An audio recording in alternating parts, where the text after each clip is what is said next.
Hello दोस्तों, नमस्कार। मैं हूँ Rashmi, I am gold medalist NET qualify. एक बार फिर से मेरे चैनल एजुकेशन विद रश्मि में आप सबका स्वागत है। दोस्तों, आज एक नई क्लास के साथ, एक नए टॉपिक के साथ हाजिर हूँ। पर्सनालिटी की आपकी क्लास लगातार चल रही थी, जो भी थी उसमें जो पर्सनालिटी थेरीज थी, यानी कि व्यक्तित्व के जो सिद्धांत हैं उन पर विस्तार से चर्चा हो चुकी है और एग्जाम में किस तरीके की क्वेश्चनिंग आती है। आज हम बात करेंगे, एक छोटा सा टॉपिक है लेकिन उसको छोड़ना ठीक नहीं समझा कि उसको भी कराई दिया जाए। ठीक है, तो आज हम बात करने वाले हैं, आज का जो आपका टॉपिक है वो व्यक्तित्व से संबंधित है कि संगठित व्यक्तित्व की विशेषताएं क्या होती हैं। संगठित व्यक्तित्व की विशेषताएं।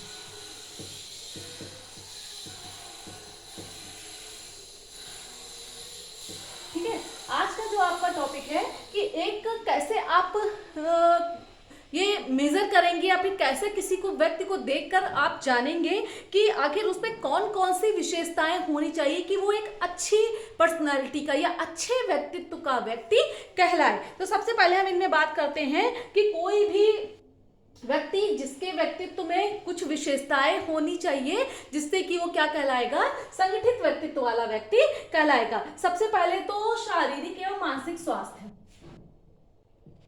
शारीरिक एवं मानसिक स्वास्थ्य। ठीक है, लिख देते हैं, फिर इसके बारे में डिटेल में चर्चा करेंगे। फिर आत्मचेतना, अगला पॉइंट है आपका आत्मचेतना, सामाजिकता,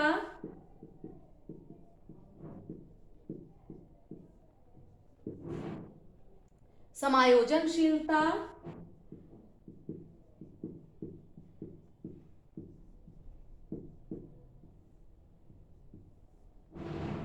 दृढ़ संकल्प शक्ति,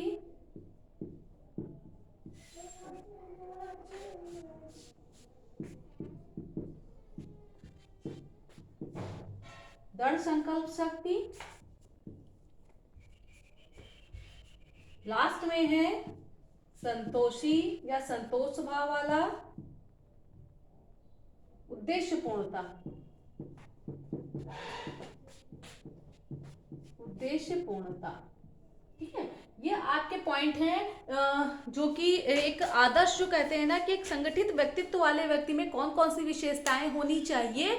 तो ये सारे पॉइंट, कभी अगर एग्जाम में वैसे क्वेश्चनिंग होती है तो सिर्फ एक सीधी साधारण सी क्वेश्चनिंग होती है कि एक अच्छे व्यक्तित्व की कौन कौन सी विशेषताएं होनी चाहिए। ठीक है, उसमें 5, 6, 8 पॉइंट दे देंगे, उसमें आपको उनको चूज करना होगा कि कौन सा पॉइंट उसमें सही है और कौन सा नहीं सही है। ठीक है, तो सबसे पहले हम इसमें बात करेंगे शारीरिक या मानसिक स्वास्थ्य। एक व्यक्ति क्या होना चाहिए कि जो एक अच्छे व्यक्तित्व वाला व्यक्ति माना जाता है वो शारीरिक रूप से और मानसिक रूप से दोनों तरह से क्या होना चाहिए, पूरी तरह से स्वस्थ होना चाहिए। ऐसा नहीं है कि व्यक्ति हमेशा टेंशन में ही रह रहा है या फिर हमेशा वो बीमार ही रह रहा है।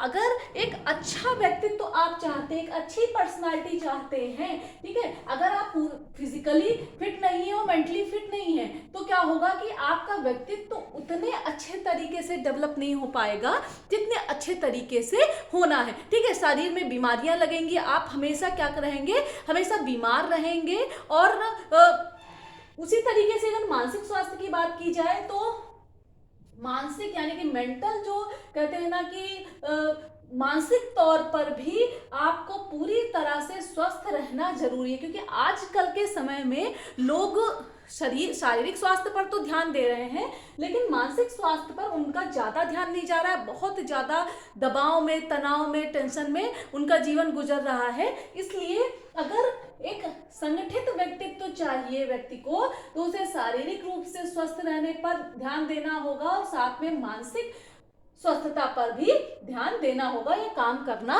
होगा। ठीक है, फिर सेकंड नंबर आता है आत्मचेतना। ठीक है, हर कारण क्या है कि हर जो मनुष्य है जब वो पैदा होता है तो पशु के समान होता है। ठीक, पशु का क्या काम है कि पैदा हुआ और वो क्या करता है, केवल अपनी जो मूल प्रवृत्तियों की पूर्ति करता है, खाता है, पीता है और सो जाता है। वही काम मनुष्य भी करता है। लेकिन जो मनुष्य को पशु से एक अलग स्थान मिला है समाज में, तो वो क्या है? आत्मचेतना। ठीक है, जैसे जैसे वो उसकी ग्रोथ होती जाती है, वो बड़ा होता जाता है बच्चा, उसमें किसका विकास होता जाता है? आत्मचेतना का विकास होता जाता है। और किसके माध्यम से होता है? समाज के माध्यम से होता है। ठीक है, व्यक्ति समाज में मिलता है, लोगों से मिलता है, जुलता है, बातचीत करता है, रहने का ढंग सीखता है, रहने के तौर तरीके सीखता है। तो मनुष्य अगर पशु से अलग है तो वो किसके कारण अलग है? आत्मचेतना के कारण ही अलग है। इसे भी एक संगठित व्यक्तित्व की विशेषता के अंतर्गत रखा गया। फिर सामाजिकता।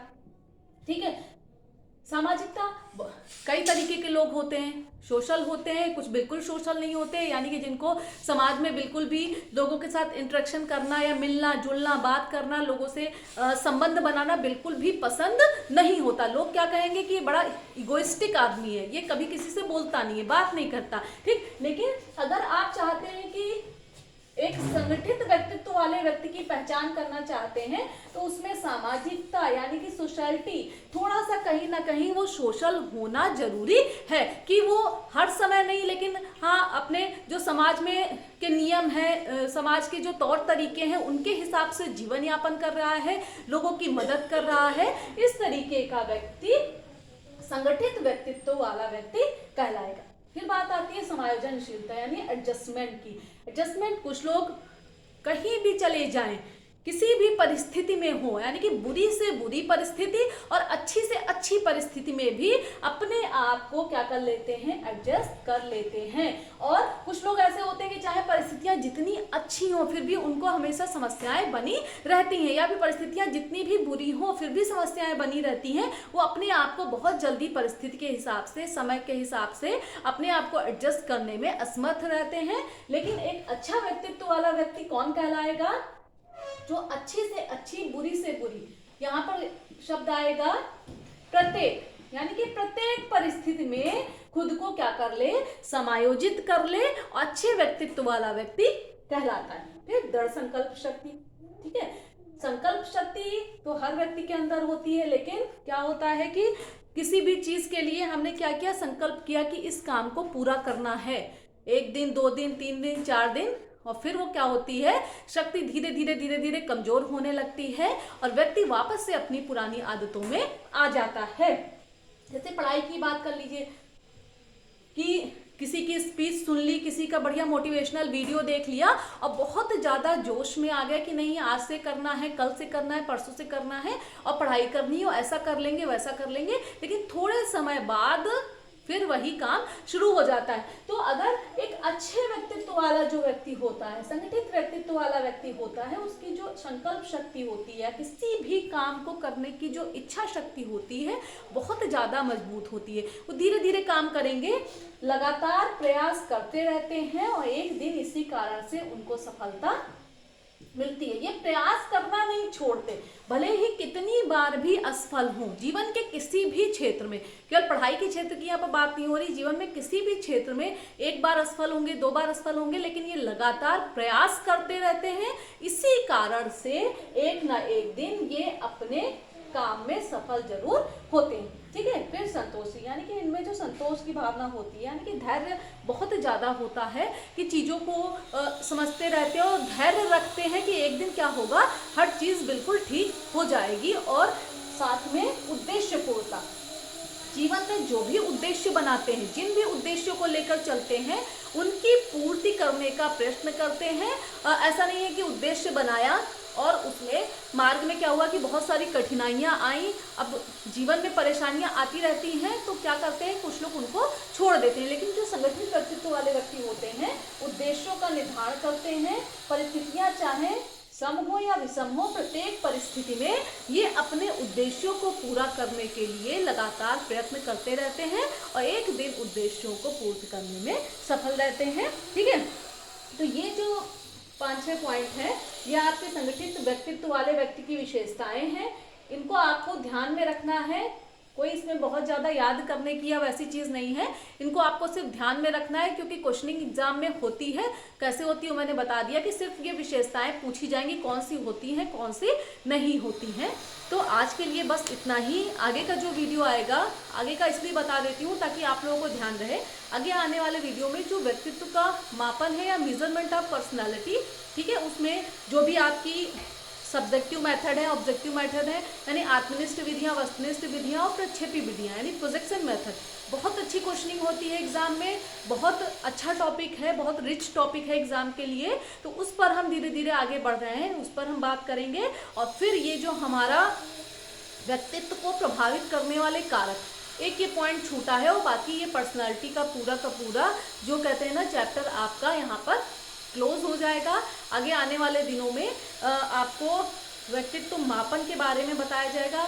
तो इसी तरीके से मेरे साथ जुड़े रहिए, बने रहिए, ज़्यादा से ज़्यादा वीडियो को शेयर करिए और बेल आइकन जरूर दबाइए ताकि नोटिफिकेशन समय से आप तक पहुंच जाए। आज के लिए बस इतना ही, धन्यवाद। हम निकलते हैं, तो आता है।